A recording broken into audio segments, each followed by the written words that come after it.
Hello दोस्तों, मैं हूं सीए दिव्या अग्रवाल और आप देख रहे हैं टैक्स विदाउट टीयर्स। उम्मीद करती हूँ कि आपको मेरे चैनल के अपडेट्स अच्छे लगते हैं।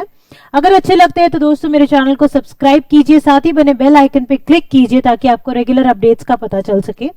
इसके साथ साथ आप मुझे LinkedIn, Twitter, Facebook, Telegram, Instagram इन सभी पर फॉलो कर सकते हैं। और आप ही के रिक्वेस्ट पे मैंने अपनी mobile application tax without tears launch की हुई है, जहां पे आपको बहुत सारे कोर्सेज मिलते हैं। लेटेस्ट में अब आपको पता है जीएसटी रिटर्न फाइलिंग में बहुत सारे चेंजेस आए हैं, बीट जीएसटीआर 1 कैसे भरनी है, 3B कैसे भरनी है, और बहुत सारे ऐसे रूल्स वगैरह इंट्रोड्यूस हुए जिसके बेसिस पे हमें जीएसटी रिटर्न्स में डेटा को अकॉर्डिंगली मॉडिफाई करना है। तो वो सभी चीजें लाइव में आपके साथ इस कोर्स में शेयर करने वाली हूँ, डिस्कस करने वाली हूँ, तो आप इसमें एनरोल करा सकते हैं। अब दोस्तों कंसर्न क्या है, रेगुलर बेसिस पे जीएसटी काउंसिल की मीटिंग होती रहती है। मीटिंग में बहुत सारे चेंजेस आते हैं, तो अब आपको ना एक बेनिफिट और एक बहुत ही बढ़िया लास्ट चांस मिला है जब आप अपनी जीएसटी रिटर्न्स को भर सकते हो। भर भी ऐसे सकते हो कि आपकी लेट फीस भी रिड्यूस हो जाएगी और बहुत सारी एमनेस्टी स्कीम्स आई हैं। तो ये 49th जीएसटी काउंसिल मीटिंग जो 18 फरवरी को हुई है, इसमें काफी बड़े डिसीजंस आए हैं और आज मैं आपके साथ इस वीडियो में वही डिस्कस करने वाली ताकि आपको ये पता रहे कि क्या क्या चेंजेस आने वाले। और अगर आप उस डिफॉल्टर की कैटेगरी में फॉल कर रहे हो तो दोस्तों आपके लिए ये बेहतरीन और आखिरी मौका है जिसमें आप अपने रिटर्न्स को फाइल कर सकते हो और बेनिफिट के साथ फाइल कर सकते हो। पहली चीज तो सबसे पहले तो मैं ये प्रेस रिलीज अपने साथ खोल रही हूं, इसका लिंक आपको नीचे डिस्क्रिप्शन बॉक्स में भी मिल जाएगा और टेलीग्राम चैनल पे भी मैं इसको अपलोड कर दिया है मैंने, तो आप वहां पे देख सकते हैं। अब दोस्तों जब 49 जीएसटी काउंसिल मीटिंग हुई तो उसमें बहुत सारी ऐसी बातें हुई। पहले तो कॉम्पनसेशन सेस को लेके बात हुई कि गवर्नमेंट कॉम्पनसेशन सेस दे रही है बाकी सारी स्टेट्स को जो भी उनका रिक्वायर्ड शेयर है। इसमें अब सबसे एक इंपॉर्टेंट बात क्या आती है दोस्तों, आज तक जहां हमारे जीएसटी को आए हुए मोर देन 5 इयर्स हो गए, rather I would say it is approximately 6 years, अब 6 इयर्स हो ही जाएंगे, तब भी जीएसटी ट्रिब्यूनल अभी तक नहीं बना है। ठीक है, तो जीएसटी ट्राइब्यूनल अब जो है वो फाइनली बनेगा, एपेलेट ट्राइब्यूनल। तो अब council it has adopted the report of the group of ministers with certain modification. तो hopefully by this year end आपके पास एक जीएसटी का एपेलेट ट्रिब्यूनल हो जाएगा जो कि ना केवल टैक्स पेयर्स को बेनिफिट करने वाला है, रादर गवर्नमेंट को भी बहुत बेनिफिट करने वाला है। कैसे कि आज टैक्स पेयर्स को ये सोचना पड़ता है कि अगर हमें कोई भी इशू आ रहा है, जो भी ऑर्डर पास किया है डिपार्टमेंट ने, उसके लिए हमें रिट पिटिशंस एक्सेट्रा फाइल करनी पड़ रही है, जिस वजह से ऑनरेबल कोर्ट्स में बहुत सारी पेंडेंसीज बढ़ती जा रही है। तो जैसे ही ये एपेलेट ट्राइब्यूनल आएगा तो नो डाउट स्टार्टिंग में तो बहुत ज्यादा बर्डन होने वाला है ट्राइब्यूनल्स पे, बट लेटर ऑन और ग्रेजुअली वो जो cases high courts, supreme courts तक जा रहे थे, ऑनरेबल कोर्ट्स में जा रहे थे, वो आपके रिड्यूस हो जाएंगे। वहां से टाइम आपका इधर यूज होगा और आपका कॉस्ट भी अकॉर्डिंगली कम लगेगी और आपको बेटर डिसीजन फॉर्मिंग हो पाएगी। तो पहला बेनिफिट ये था। लेकिन आज जैसा मैंने आपसे शुरुआत करी थी इस वीडियो में कि बहुत सारे एमनेस्टी स्कीम्स और लेट फीस वेवर स्कीम्स आ रहे हैं, तो उन पे हम लोग सबसे पहले चल लेते हैं। तो यहां पे दोस्तों मैं इसके अंदर आ रही हूं, major for facilitation of trade. ये हमारे लिए बेहद जरूरी है। अब दोस्तों क्वेश्चन क्या आता है कि भाई हमारे ना कैंसिलेशन हो गई थी जीएसटी रजिस्ट्रेशन को की for so and so reason, अब मुझे उसको रेवोकेट कराना है क्योंकि बिजनेस तो मुझे उसी जीएसटी नंबर पे ऑपरेट करना है। तो अब गवर्नमेंट ने क्या कहा, it is extension of time limit for the application of revocation of cancellation of GST registration. यानी जो आपकी जीएसटी की रजिस्ट्रेशन कैंसिल हो गई थी उसको वापस से रिवाइव करने के लिए, रिवोकेट कराने के लिए वो कैंसिलेशन ऑर्डर, आपको जो टाइम फ्रेम पहले 30 डेज का मिलता था अब उसको इंक्रीज कर देंगे, उसको एक्सटेंड कर देंगे। ठीक है, and one time amnesty for the past cases, पुराने केसेस के लिए एक और एमनेस्टी स्कीम आ जाएगी। यानी अभी तक जिनके साथ ऐसा हो चुका है और जो ऐसे स्टेप्स पहले नहीं ले पाए हैं तो उनके लिए एमनेस्टी स्कीम भी ला रहे हैं। तो once again benefit for the defaulters. दोस्तों जहां ये जरूरी भी है नया लॉ आने के बाद इस तरह के एमनेस्टी स्कीम, बट कहीं ना कहीं ये डेटर करता है हम जैसे टैक्स पेयर्स को जो रेगुलर बेसिस पे टाइमली मैनर में रिटर्न्स फाइल करें, और अगर हल्का फुल्का डिले होता है तो अकॉर्डिंगली लेट फीस एक्सेट्रा पे करें। बट इन केसेस में क्या होता है, जब इस तरह की एमनेस्टी स्कीम्स आती है तो वो रेगुलरली जो टाइमली कंप्लायंसेस करते हैं कहीं ना कहीं वो थोड़े से इंपैक्ट हो जाते हैं कि भाई हमने जब अपना लेट फीस वगैरह पे किया, हमें ये बेनिफिट नहीं मिल रहा, तो ये डिफॉल्टर्स को क्यों मिल रहा है। तो मैं चाहूंगी कि गवर्नमेंट को उस एंगल पे भी ध्यान देना चाहिए कि जो टाइमली कंप्लाई कर रहे हैं उनको भी कुछ ऐसा बेनिफिट देना चाहिए जिससे वो और मोटिवेट हो और बाकी इनफैक्ट डिफॉल्टर्स भी टाइमली कंप्लायंसेस कर पाए। मूविंग फर्दर, ये सारी बातें लिखी कहां हुई है, सेक्शन नंबर 30 के अंदर ऑफ दी सीजीएसटी एक्ट। अब दोस्तों इन्होंने कहा कि हम इस सेक्शन में भी चेंज लेके आएंगे, तो ये सेक्शन में अमेंडमेंट तो जी फाइनेंस बिल के थ्रू जाएगी, ठीक है। अब वो किस तरह से क्या लेके आते हैं लेट अस सी, और साथ साथ रूल 23 में भी। अब इन्होंने क्या कहा इसके अंदर, इसमें कहा कि time limit for making the application for revocation of cancellation of registration will be increased from 30 days to 90 days, 30 दिन से 90 दिन कर देंगे हम। दूसरा, where the registered person he fails to apply for revocation within 90 days, अगर 90 दिन में उसने नहीं अप्लाई की तो said time period it may be extended by the commissioner or the officer authorized for a further period not exceeding 180 days। अब आपका ये कंसर्न होगा, और नॉर्मली मेरे पास ये कंसर्न होता है, मैडम ये हमारे पास ये प्रोविजंस तो आ गए हैं, तो ये एप्लीकेबल कब से हो जाएंगे जी, क्या ये पोर्टल पे एक्टिव हो गए। तो सब इसके लिए दोस्तों हमेशा मैं ये बात बताती हूँ कि प्रेस रिलीज है, इसकी कोई लीगल वैलिडिटी नहीं है। और साथ ही इन्होंने यही बात लिखी भी हुई है इसके नीचे कि भाई दिस पर्टिकुलर, ये हम आपको इन्फॉर्म कर रहे हैं कि हमने इनके बारे में बात करी थी मीटिंग में, ये कब से एप्लीकेबल होंगे कब से नहीं होंगे, इसके रिगार्ड में जो रेलेवेंट नोटिफिकेशन है, सर्कुलर है या एक्ट में जो अमेंडमेंट है, जब वो हो जाएगी और उसकी एप्लीकेबिलिटी की आपके पास नोटिफिकेशन आएगी तभी से ये एप्लीकेबल माने जाएंगे, अभी एज ऑन डेट ये एप्लीकेबल नहीं है। एंड वंस इनकी एप्लीकेबिलिटी की नोटिफिकेशन एक्सेट्रा आ जाएगी तभी ये पोर्टल पे भी अकॉर्डिंगली इनके फीचर्स जो है वो आपको रिफ्लेक्ट करने लग जाएंगे। तो पहली चीज क्या है कि अगर आपकी रजिस्ट्रेशन कैंसिल हो गई थी तो वो कैंसिल रजिस्ट्रेशन को रिवोकेट करा सकते हैं, उसकी टाइम लिमिट बढ़ाने वाले हैं हम लोग। पहला चेंज तो ये आ जाता है। फिर उसके बाद the council has also recommended that an amnesty scheme may be provided in the past cases where registration has been cancelled on account of non filing of returns. अब ये बहुत बड़ा कंसर्न आता है, मैडम हमारी तो ना कोई सेल नहीं थी, परचेज नहीं थी, अब कोई डेटा नहीं था तो हमने तो रिटर्न ही नहीं भरी, आप बताइए क्या करें। और ऐसा हमारा साल भर नहीं हुआ, अब मेरे को दोबारा से इसी जीएसटी नंबर में काम शुरू करना है, मैं कैसे करूं भाई, अब तो रिटर्न्स मैंने नहीं फाइल करी तो मेरा जीएसटी नंबर कैंसिल हो गया। तो भाई इस तरह के जो कैंसिलेशंस हुए उनको भी बेनिफिट मिलने वाला है, उनके लिए एमनेस्टी स्कीम आने वाली है। तो जी अगर आपने अभी तक नहीं किया था तो थोड़ा टाइम और वेट कर लीजिएगा, क्या पता आपके लिए ये बेनिफिट स्कीम अभी हैंड टू हैंड ही आ जाए विद इन अ मंथ और सो। तो but application for revocation could not be filed, क्योंकि वो 30 दिन में उन्होंने फाइल नहीं करी।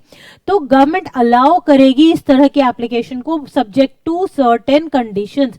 अब वो कंडीशंस क्या होती है, क्या आपको उसमें पे करना पड़ता है नहीं पे करना पड़ता, तो we have to wait for the relevant notification and the change in the particular act, तभी हमें पता चल पाएगा कि क्या कंडीशंस रहेंगी, कैसे क्या रहेगी, और एमनेस्टी स्कीम अकॉर्डिंगली पता चल पाएगी। Moving further, section number 62।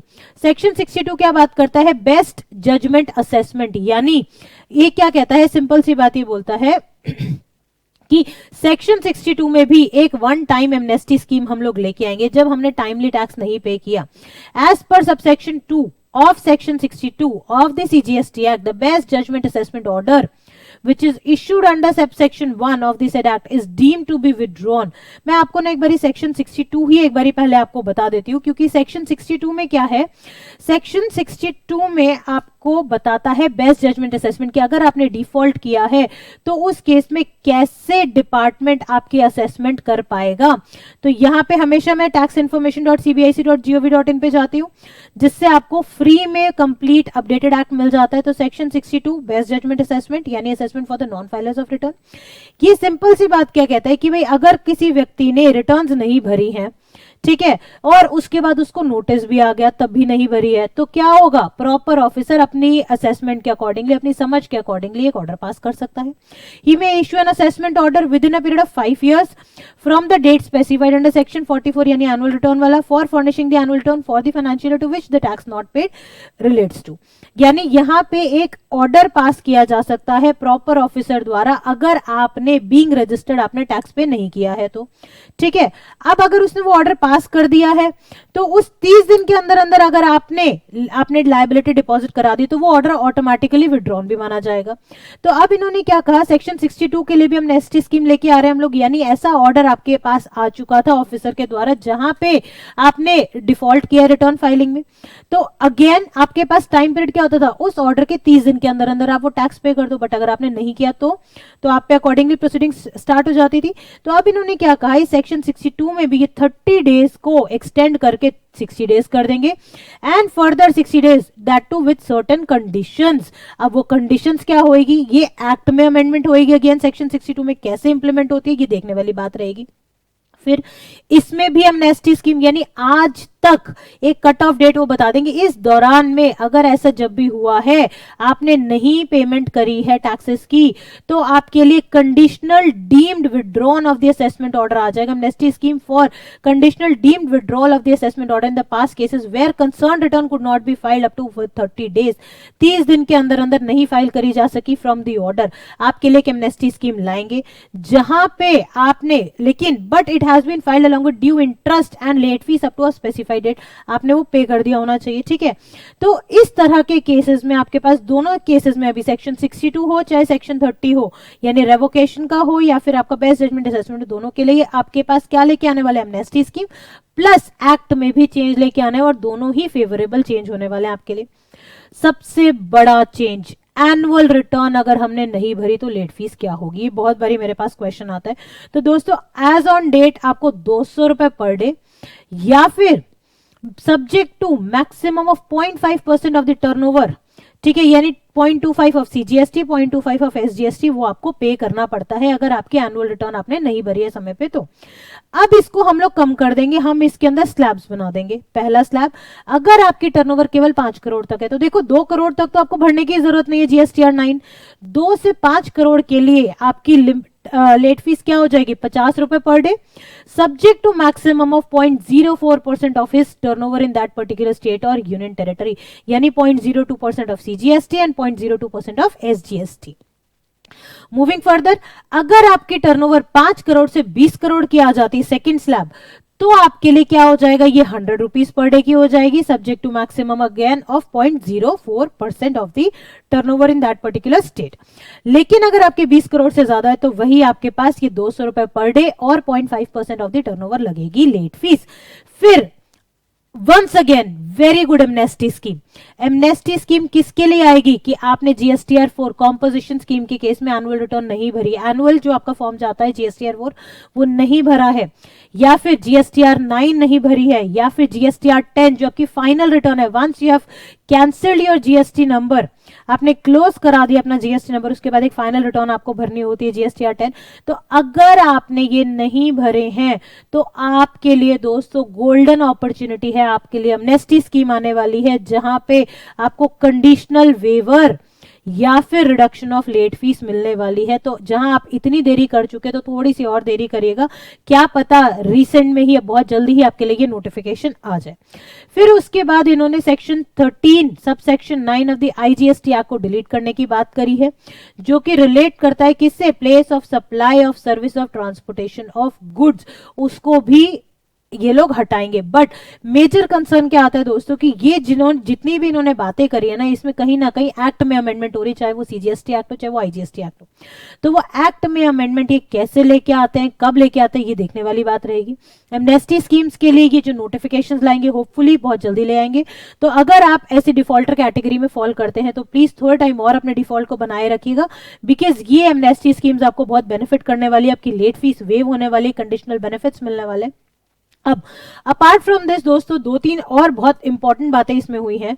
एक तो एग्जेम्पशन अब मिलेंगी किसको, it will extend the exemption available किसको, to educational institution and central state education board for conducting the entrance exams, to any authority, board, local set up by the central government, state government, including the National Testing Agency, for for conduct of the entrance examination for admission to the educational institute. पहली चीज तो अब ये जब एग्जामिशन notification में change आएगा तभी हम आपको बताएंगे प्रॉपरली कि किस तरह से आ रहा है। साथ में रिवर्स चार्ज मैकेनिज्म में फिर से चेंज क्या लेके आ रहे हैं, it will extend the dispensation available, यानी it will extend the exemption which is available to central government, state government, parliament, state legislatures with regard to the payment of GST under the reverse charge mechanism, ठीक है, to the courts and tribunals also in respect of the taxable services which is supplied by them, जो वो supply करते हैं, जैसे कि renting of premises to the telecommunication companies for installation of the towers, renting of chambers to the lawyers। तो once the changes have been made in the respective exemption and the RCM notification, तभी मैं इसको और आपको detail में समझाने वाली हूँ कि क्या चेंज आया है नया RCM में या एग्जेम्पशन लिस्ट में। तो मीनवाइल दोस्तों ये बहुत मेजर चेंजेस हैं जो आए हैं। साथ ही GST tribunal is expected by this year end, तो डेफिनेटली आपके ऊपर एक बेनिफिट, आपको एक रिलीफ मिल जाएगा कि आप कोई भी ऑर्डर से जो डिपार्टमेंट ने पास किया आपके अगेंस्ट में उससे अग्रीव्ड हो तो आप उसके अगेंस्ट आप अपील कर पाओगे ट्रिब्यूनल में और आपको ऑनरेबल हाई कोर्ट्स और सुप्रीम कोर्ट्स में नहीं जाना पड़ेगा। उम्मीद करती हूँ दोस्तों ये वीडियो अच्छा लगा होगा और डेफिनेटली जीएसटी रिटर्न फाइलिंग में जितने भी आपको इश्यूज आ रहे हैं आप नए कोर्स में एनरोल करा सकते हैं। लाइव में आपसे मिलने वाली हूँ जहां पे हम लोग को डिस्कस करेंगे।